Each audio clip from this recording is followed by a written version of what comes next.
Hey everyone, instead of the normal update video for November 2017, it's high time in celebration of The Last Jedi to go through the entirety of the Star Wars canon timeline from beginning to end, including all those new additions to the timeline from November 2017.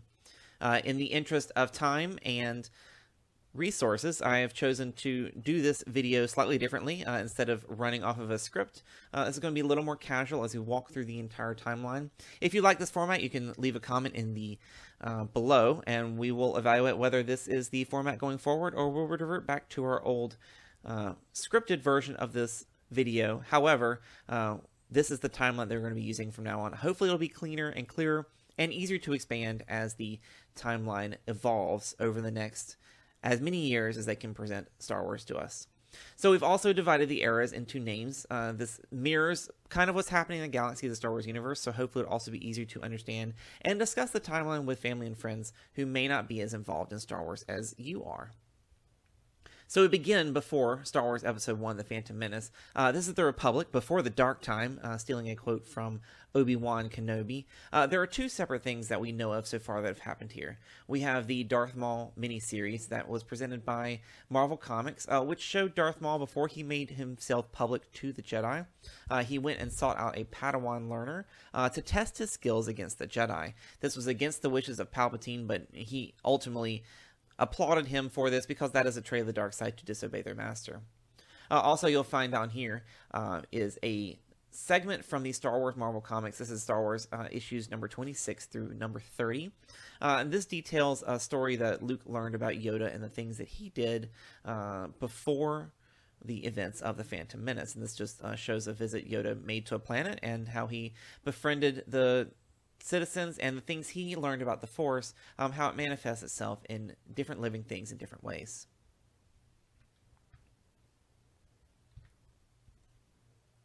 Moving past Episode 1, now there's a 10-year gap here, which is really interesting that this has not been explored further, and hopefully we'll see more from this era in the future. This is the rise of the Sith. Of course, the Sith have made themselves public at this point in time, but the events of Attack of the Clones did not happen. So yes, this is a 10-year period. Obi-Wan Kenobi is training Anakin Skywalker, as well as Palpatine, who is mentoring Anakin in a way that will ultimately manipulate him towards the dark side. So what we have here is the Star Wars Marvel miniseries Obi-Wan and Anakin, where Obi-Wan and Anakin find themselves on a planet that's in the middle of a conflict. These two, of course, help the planet and help come to an agreement between the sides, but the most interesting thing here is Anakin is really going through some tough times with how he understands how the Jedi work. This is really the beginning of his questioning the motives behind the Jedi Order. A very interesting mini-series, very quick, very brief, and again, the only segment we have here from Star Wars between Episodes 1 and Episode 2. Between Episode 2 and Episode 3, we have the Clone Wars, and this is an era of time that is really well developed, mostly due to the Clone Wars TV series. But there's some really other notable additions to the Star Wars canon timeline from this period. Of course, immediately after Episode 2, Attack of the Clones, we have the issues number 7 through 11 of the Star Wars Canon miniseries. This takes Canon, who was known as Caleb Doom back in the day, being selected by his master to go on these missions, and this is where he gets his first taste of the battles that are happening out there. He really wants to be involved in the Clone Wars, and this shows young Caleb and how he got involved in the Clone Wars, and ultimately the rest of the series we'll discuss later. Now, the Clone Wars TV series itself, of course, many seasons of episodes, all done in a particular order, which you can find on StarWars.com if you're really interested in watching it chronologically. But there are other things that happened during this time. We have the Mace Windu. It's a 5-issue miniseries. So far, only issues 1 through 4 are available. We also have 4 episodes from the Forces of Destiny series, all of which featuring Ahsoka. So if you see an Ahsoka episode, it likely happens at some point during the Clone Wars. We also have the first issue of Star Wars Adventures, which has a story in it told about Obi-Wan Kenobi during this time. It's pretty inconsequential, but it does bring in characters from Dex's Diner and things that Obi-Wan did just to maintain his relationships amongst the galaxy. Very interesting little piece. Very fun if you're into that type of storytelling. Now, we have our first of our short stories, Kindred Spirits, which is a tie-in to the novel Dark Disciple. These were scripted episodes of the Clone Wars that never made it to production and then turned into a novel. Of course, The Dark Disciple tells the story of Quinlan Vos and Asajj Ventress, who ultimately fall in love, and it is somewhat of a tragic tale, but a very good one nonetheless. Also, an unused episode of the Clone Wars is the Darth Maul Son of Dathomir. This is the only non-Marvel series to make it into canon. This was originally published by Dark Horse Comics. Now Marvel owns all the Dark Horse Comics, and you can find them on Marvel, reprinted fully. Now, this tells the story of Mother Talzin and Darth Maul's attempt to reclaim power and fight against Palpatine, because he's very angry at Palpatine, of course. Also, before this time, we have the Rogue One Catalyst novel, and this is the novel that tells the backstory behind Galen Erso and young Jyn, but mostly about Galen and how he got involved in the energy production and things that led up to the events of Rogue One. This does span a couple of eras, hence the bar that we have down here that shows it is crossing the line of a couple films.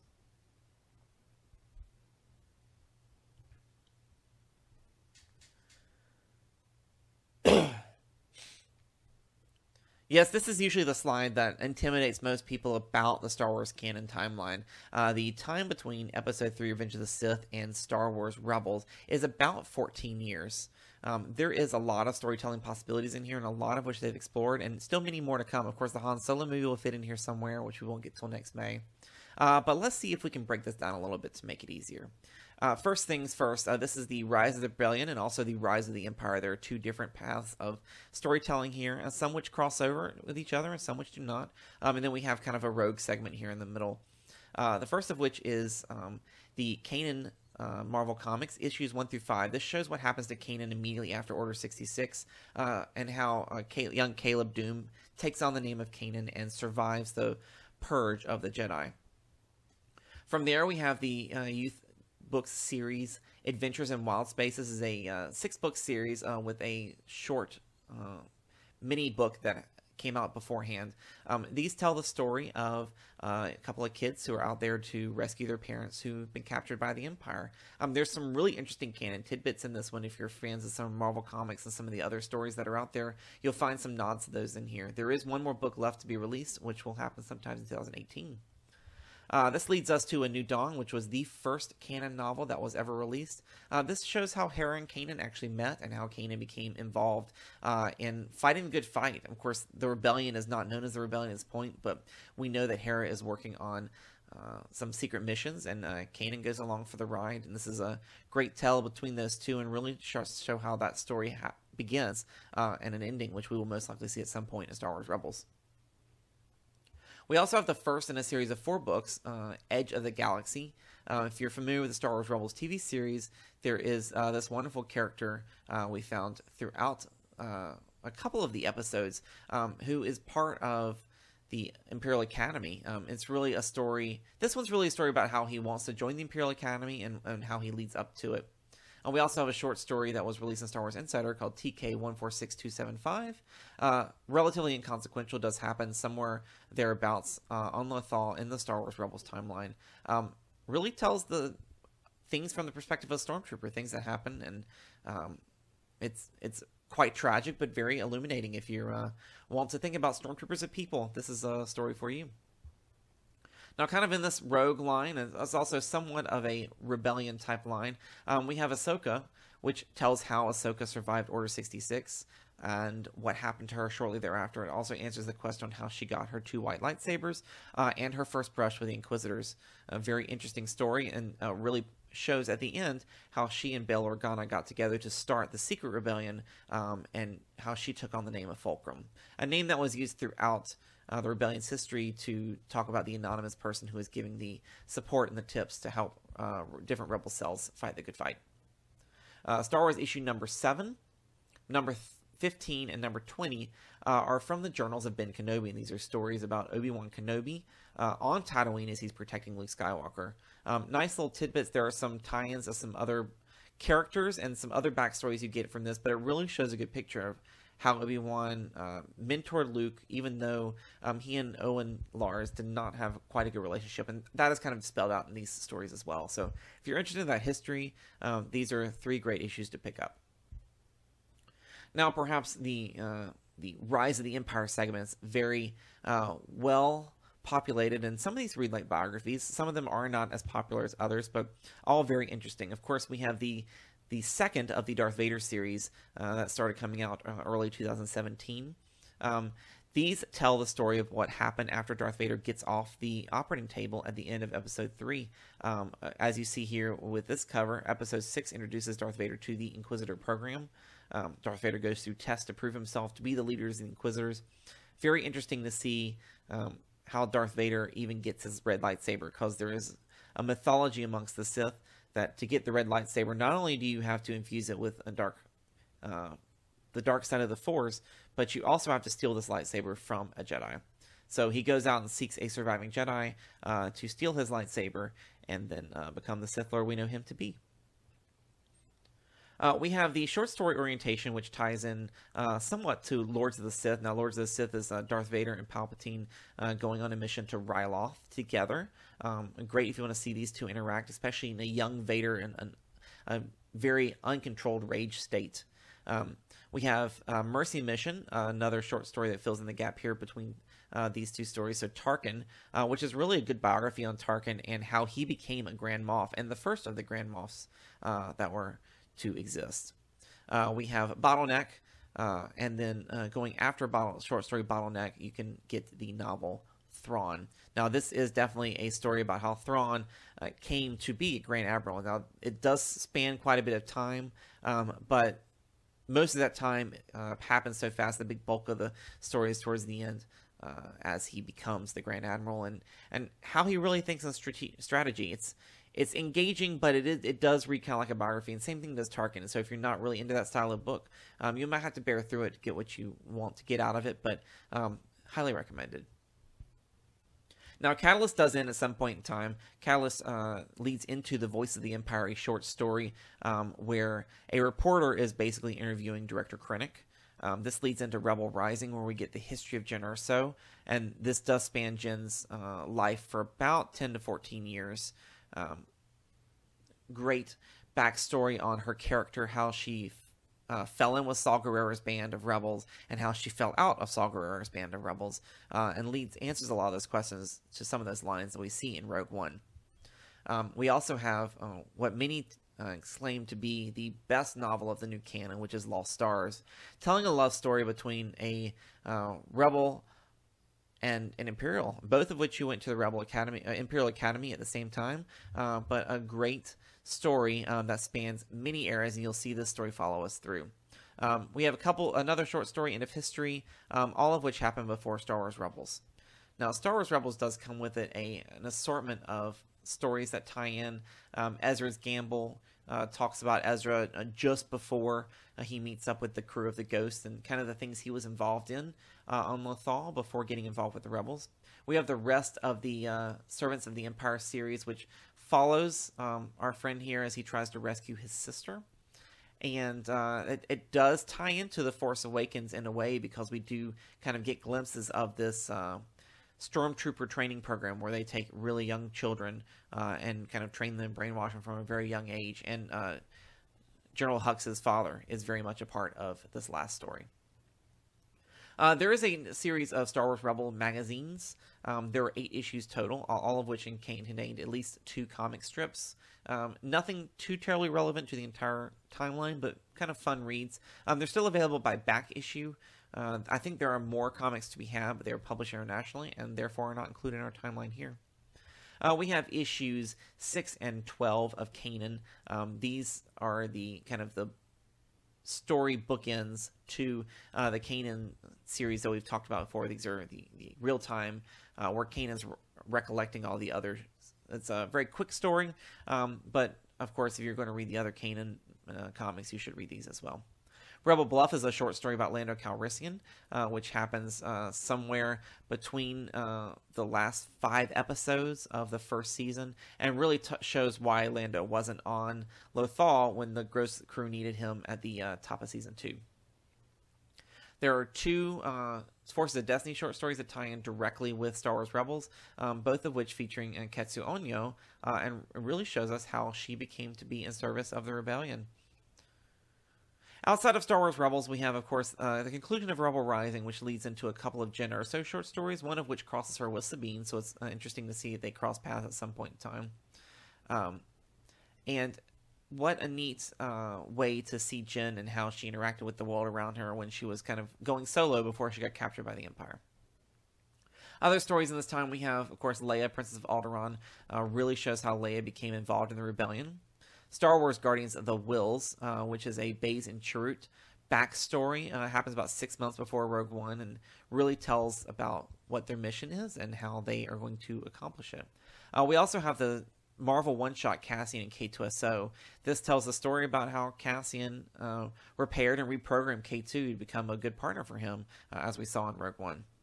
This leads into Star Wars Adventures number 3, which has a story about Cassian and K2 in it, mostly about K2, and it is quite entertaining, and hopefully we'll see more from this droid in the future.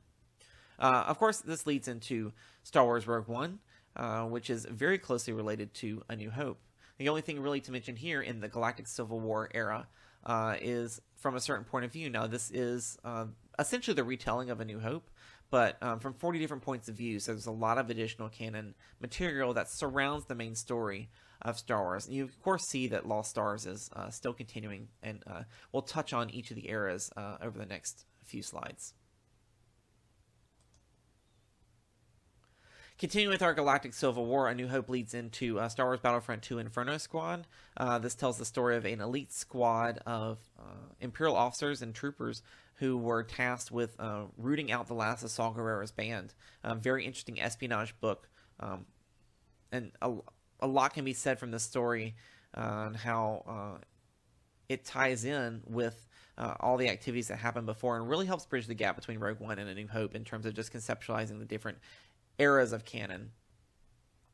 On the Rebel side, immediately after New Hope, we have the Princess Leia miniseries. This happens immediately after the award ceremony from A New Hope, and how Leia kind of goes off to try and gather all the surviving Iranians into creating a collective culture. And it's pretty interesting to see how she went and did that. It happened over a short span of days because shortly after she came back to Yavin, she sent Han Solo on a mission to rescue a valuable rebel agent who's been acting as a spy for them.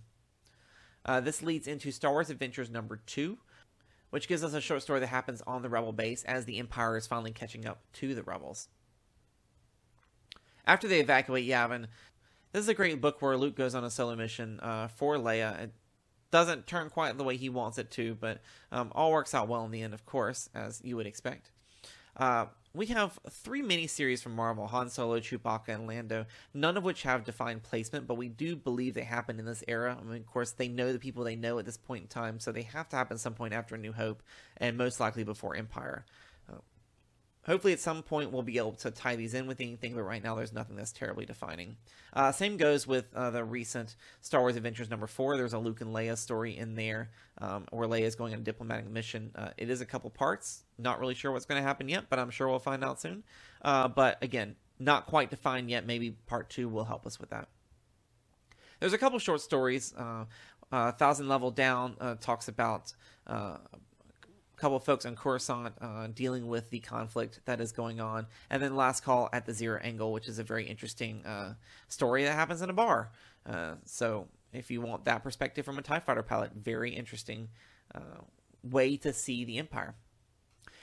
This leads into Jason Fry's The Weapon of a Jedi, and this, according to C-3PO, who is narrating the story, is Luke's first time fighting with a lightsaber. So that becomes very relevant that many of the stories where he is finally starting to use that saber definitely come after this particular book.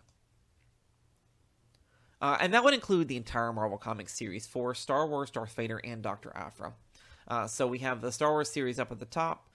We have the Darth Vader series down at the bottom. Darth Vader spanned 25 issues. This is issue 1 through 25, as well as one annual. And there was a big crossover called Vader Down that happened quite in the middle of the 2 series. Now, the Star Wars series kind of goes all over the map in terms of subject matter, but most of which focuses on Luke's trying to figure out his place as a Jedi and how he's going to get more training, and continuing to work with the Rebels doing odd missions. We find out about Han Solo's scam. He at one point had a wife, but the marriage was unofficial. Her name is Sana Starros. She becomes a key player in a lot of these.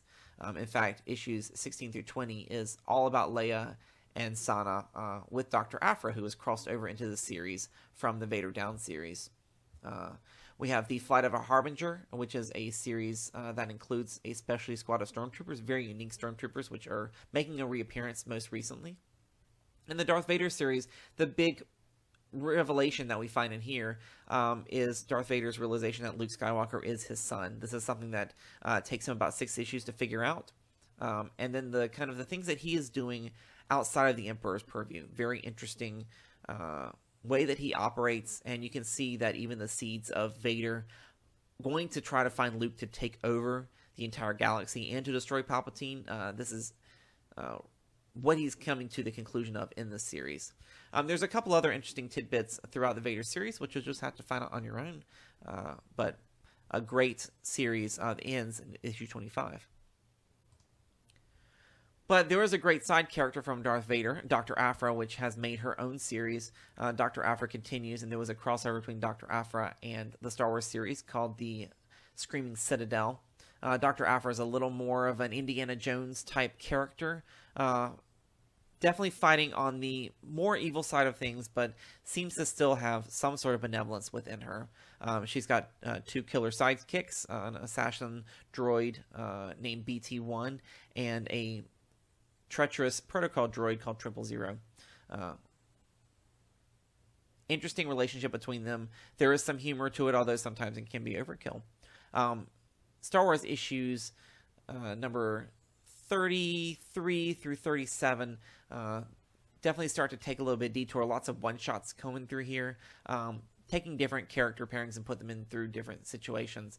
They will marry up here in episode 38, where they finally go to the planet Crate, which becomes a planet we see important in The Force Awakens, which becomes a planet important in The Last Jedi. In Brief is a short story that ties into Battlefront Twilight Company. This was the first Battlefront novel, and this talks about a team of rebels who was on Hoth, and this kind of gives us a more expansive look at the rebellion and all the different factions that were involved in it. It spans just before and after Empire Strikes Back, which is why it has the gray bar here, and ends over here on this side. Now, at the Empire Strikes Back, there is one Force of Destiny short that ties into it, where Leia, R2-D2, and Chewbacca are tracking down a Wampa that was inside Echo Base, while Han was out rescuing Luke Skywalker. This moves into Moving Target. This is a Princess Leia-focused novel for young readers that shows us how they stole the shuttle Tridarium, and also created a distraction for the Empire to be drawn away from what their actual mission was, which was to gather the rebel forces for that second attack on the second Death Star. This gives us into the Levers of Power, where we see another aspect, or another side of the Battle of Endor from the perspective of an Imperial officer who we know as Admiral Sloane, a character that's come up through several of our canon novels throughout this time. Now, the Galactic Civil War does end not here at Return of the Jedi, of course, but in the Aftermath story. So this is the Fall of the Empire segment. Return of the Jedi has 2 Star Wars Forces of Destiny shorts, one of which actually were Hera and Han Solo meet and compare the Falcon and the Ghost, which is quite humorous. We also have Blade Squadron series begins, which is a squad of B-Wing starfighters who are fighting in the Battle of Endor. Shortly after Return of the Jedi, we have Shattered Empire. It shows that the day after the Death Star was destroyed, that Han led a team to go root out more Imperials who were still stationed on Endor and other locations. And then the whole series kind of concludes with the only appearance of Luke Skywalker post Return of the Jedi at this point, as he goes and tries to retrieve the 2 Force trees that were being kept by Palpatine. It'll be interesting to see if those trees have any sort of relevance going forward. I imagine they most likely will, as a tree was a big center of the Jedi Temple back on Coruscant. We also have a short film short story Turning Point, which shows another perspective of the Empire falling right around the time of Return of the Jedi. Now, this leads us to the Aftermath series. These take place over about the course of 6 to 12 months. It follows a group who are organized by Princess Leia to kind of seek out the last of the Empire, and there's war and battle going on, but the New Republic is forming. By the time we get to Aftermath Empire's End, this is the big battle of Jakku that is quoted in The Force Awakens, as well as this is the point that the Empire finally falls. There is nothing left. Lost Stars also ends the Battle of Jakku, and that is the Star Destroyer that is crashing onto the planet, and this is the Star Destroyer that we see at the opening of The Force Awakens. So great tie-in here. Now, each of the Aftermath books has a tie-in from the Blade Squadron. 0 Hour, which takes place during one of the battles in Aftermath. Again, there's a Battle of Kuwait mentioned here in Aftermath Life Debt, which Blade Squadron was part of. And then, of course, the Battle of Jakku.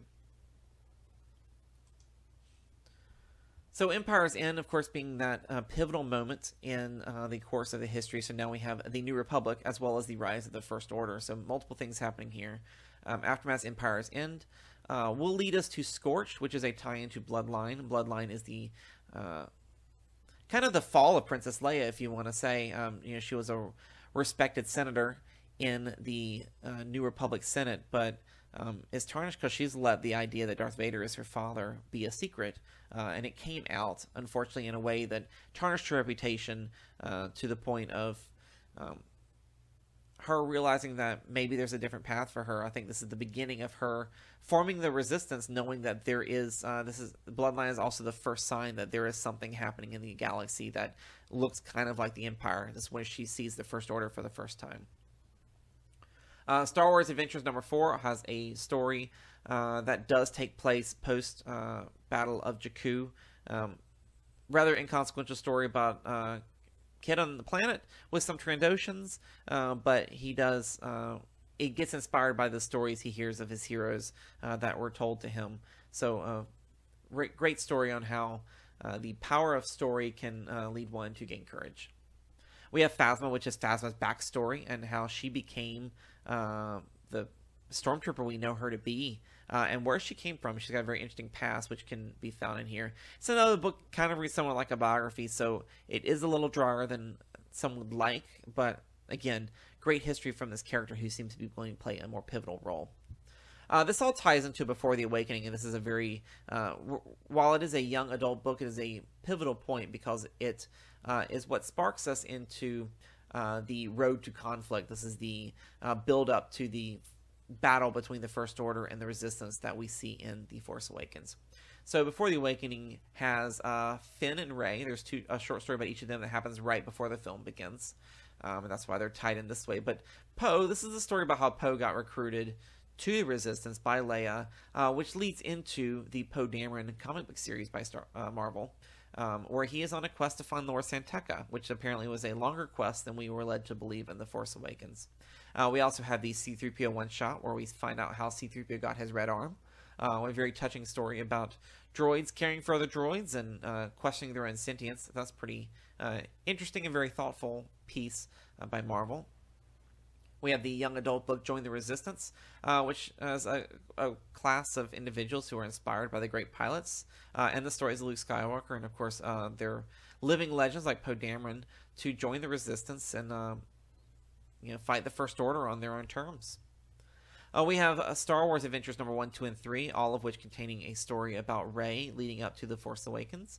We also have a collection of short stories that focus on ancillary characters from The Force Awakens.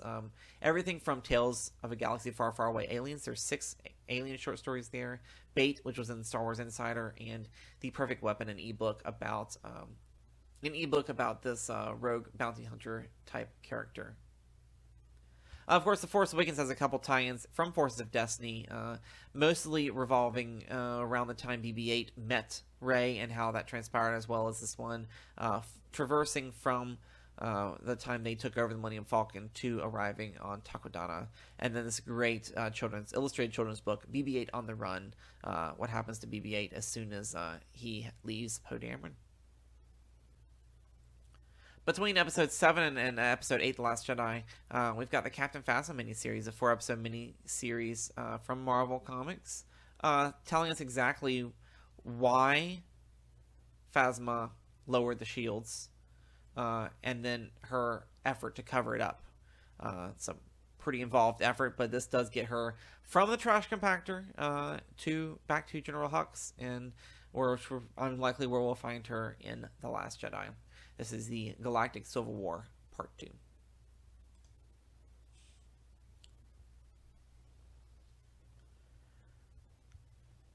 I know that was a long run through the Star Wars canon. Hopefully that is useful. If you like this freeform format, I know it's a little more stumbling and a little less polished than most of the normal videos. You're welcome to let me know in the comments below. Otherwise, we'll go back to our scripted form next month as we continue to update the Star Wars canon timeline every month for you, and hopefully we'll get back into doing some of those story-specific videos that give us summaries on these stories and how they tie together. Be looking forward to The Last Jedi, as well as a couple other stories coming out this month. Most notably is the Canto Bight, which is stories from the casino that we will find to play a big part, I believe, in The Last Jedi. Thank you for watching. Be sure to subscribe to keep up with all the insights and analysis found here at Star Wars: The Canon Explained. You can also follow me on Twitter, Instagram, and Facebook.